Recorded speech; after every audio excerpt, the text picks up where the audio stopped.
Hello everyone, welcome you all. स्वागत करता हूँ एक बार फिर से हमारे यूट्यूब चैनल विजडम वेल्थ में।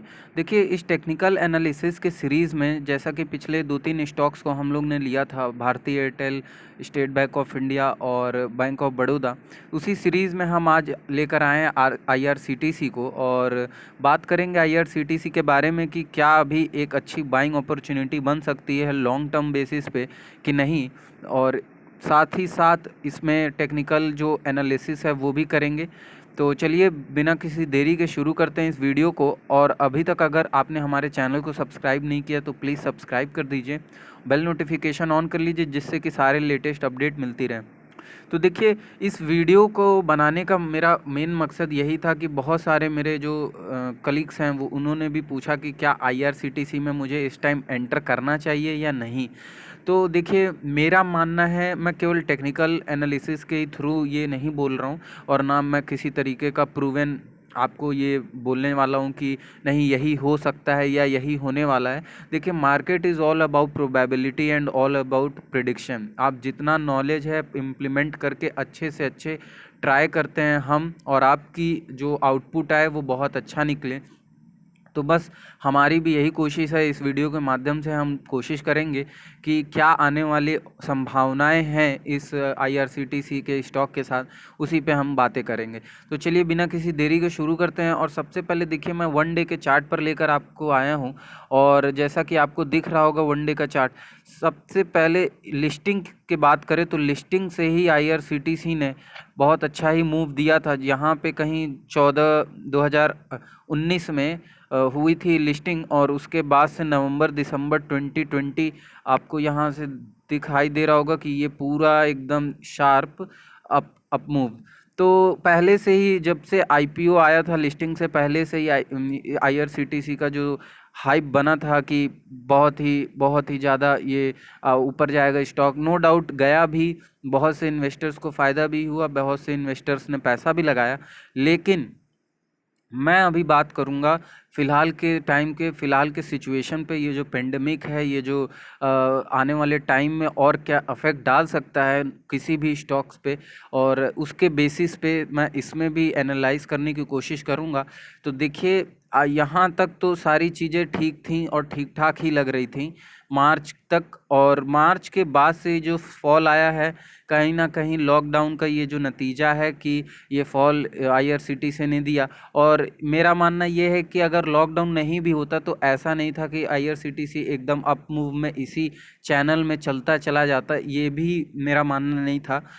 और देखिए, सबसे पहले मैं उस मिथ को क्लियर करना चाहता हूँ कि जो लोग बोल रहे हैं कि आने वाले टाइम में IRCTC जो है वो 2000-5000 चला जाएगा, इतना नहीं जाएगा। आप इतना, जो एक दो लोग ही हैं बोलने वाले, मैं सबको नहीं टारगेट कर रहा हूँ, तो जो ऐसा सोच रहे हैं वो एकदम, मतलब अभी फ़िलहाल शॉर्ट टाइम स्पैन पे तो एकदम सोचना बंद कर दें, क्योंकि फ़िलहाल शॉर्ट टर्म में क्या होने वाला है क्या नहीं होने वाला है ये किसी को नहीं पता। देखिए, इससे पहले एक वीडियो मैं और IRCTC पे मैं बना चुका हूँ हालांकि, लेकिन वो इतना डेप्थ में नहीं बनाया था। उस टाइम में मैंने एक चैनल यहाँ बनाकर एक बॉक्स में क्रिएट किया था कि इस बॉक्स से निकलने दीजिए, इस चैनल से पहले ये स्टॉक को निकलने दीजिए, फिर डिसाइड करिए कि करना क्या है अकॉर्डिंग टू टेक्निकल, फंडामेंटल नहीं, टेक्निकल। देखिए, अभी डे की चार्ट की बात करें तो डे चार्ट पे मैं आपको थोड़ा सा मैक्सिमाइज करके दिखाना चाहूँगा। ये देखिए, हर हर दो तीन ओपनिंग में gap up, gap up, gap up, ये इतने सारे upper circuit gap up, upper circuit gap up. मुझे नहीं लगता कि, जहाँ तक स्टॉक, नो डाउट स्टॉक में कोई नहीं, फंडामेंटल्स तो अपने आप में ही महारत हासिल है फंडामेंटल्स में। मार्केट कैप जितना बड़ा है, जो फेस वैल्यू है, जो भी है, जो इनका जो भी एनालिसिस करने के वक्त हम एक डेटा देखते हैं, फिलहाल में मुझे नहीं लगता कि जब तक ये सारे जो आपके ये गैप अप हैं, इसको क्लियर हो जाने दीजिए, फिलअप हो जाने दीजिए, उसके बाद कुछ सोचना और विचारना ज़्यादा उचित होगा। मैं जिस चैनल की बात कर रहा था, और अगर मुझे अपॉर्चुनिटी मिली तो मैं अभी कुछ दिन वेट करके ही IRCTC में कुछ भी पोजीशन बनाने की कोशिश करूंगा। और मेरे को इसमें एक अच्छी बाइंग अपॉर्चुनिटी जो है वो अराउंड 1100 और 1000 के आसपास ही मुझे अच्छी लग रही है, क्योंकि अभी फ़िलहाल के टाइम में जैसी सिचुएशन है, इससे ऊपर बाइंग करना आईआरसीटीसी को मुझे नहीं लगता कि काफ़ी ही अच्छा एक आपका डिसीज़न होगा। तो मैं उस टाइम के लिए रुकूंगा, नहीं मिलेगा कोई बात नहीं, दूसरे स्टॉक को देखेंगे, दूसरा इंडेक्स देखेंगे। देखिए, कभी भी हमको किसी भी स्टॉक को लेकर कभी ग्रीडी नहीं होना चाहिए कि नहीं हमने ये स्टॉक नहीं खरीदा, ऊपर चला गया। अब बहुत लोग क्या करते हैं, मूव देने के बाद भी, यानी कि 100-150 पॉइंट का स्टॉक, अच्छा स्टॉक मूव देने के बाद भी लोग एंटर कर जाते हैं, एंड देन जब वो करेक्शन होना शुरू होता है तो लोग सोचते हैं कि अरे यार क्या गलती हो गई थी, क्या हो गया। तो पहले होता क्या है कि हम सबकी सुनते नहीं हैं, अपनी सुनते नहीं, सबकी सुनते हैं।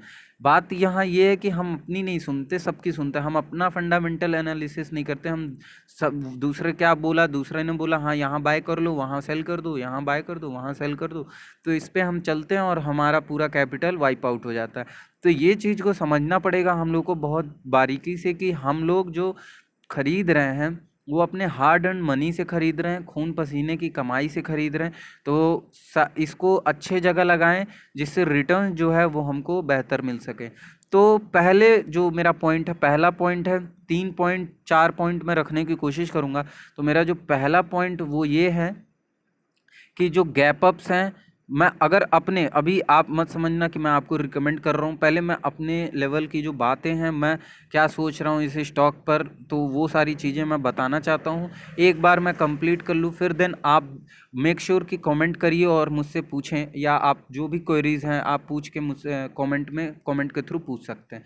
तो ये जो है गैप अप ओपनिंग, फिर यहाँ भी gap up, gap down, gap up, gap down, तो इतना ज़्यादा gap up gap down opening मुझे नहीं लगता कोई स्टॉक के लिए इतना ज़्यादा कई अच्छा होता है। ठीक है, अब स्टॉक भले जो भी हो, स्टॉक के लिए इतना ज़्यादा अप मूव डाउन मूव ज़्यादा वॉलेटाइल इतने कम समय में मुझे नहीं लगता कि इतना अच्छे संकेत हैं। हालांकि ये जो न्यूज़ आ रही है, न्यूज़ जो है न्यूज़ बेस अब मूवमेंट हैं, कुछ मूवमेंट्स यहाँ मैं दिखाना चाहूँगा आप लोग को कि ये जो मूवमेंट्स हैं ना, ये जो मूवमेंट्स हैं, ये सारे जो भी हैं न्यूज़ बेस्ड हैं।